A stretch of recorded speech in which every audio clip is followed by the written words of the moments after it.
You noted your disappointment with Chinese actions on climate in Rome, and also lack of willingness for Chinese President Xi Jinping to show up at either the G20 or COP26. But I wanted to ask more broadly, when you assess where things stand right now in U.S.-China relationships after your first 10 months in office, your diplomats have had difficulty engaging in a substantive manner with some of their counterparts. You have a Chinese military that has tested a hypersonic missile this summer and is building its nuclear capability.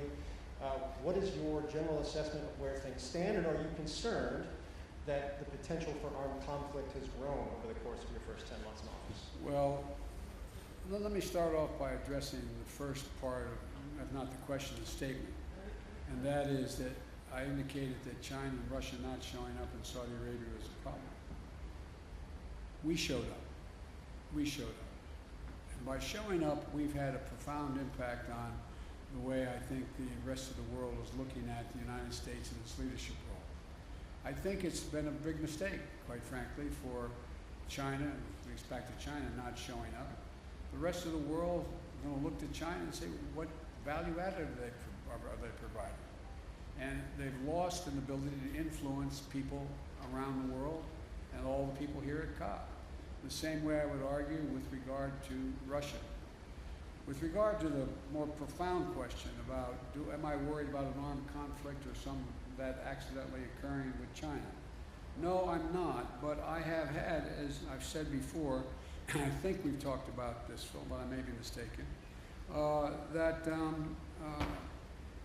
think, as I've said, I look at China, and I've had hours of conversations with Xi Jinping, both in person when I was vice president and since I've been president, at least 5 or 6 hours worth of conversations on the telephone.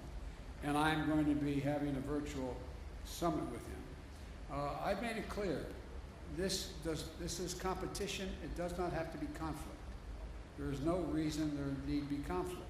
But I've also indicated to him, and I'm not reluctant to say it publicly, that we expect him to play by the rules of the road.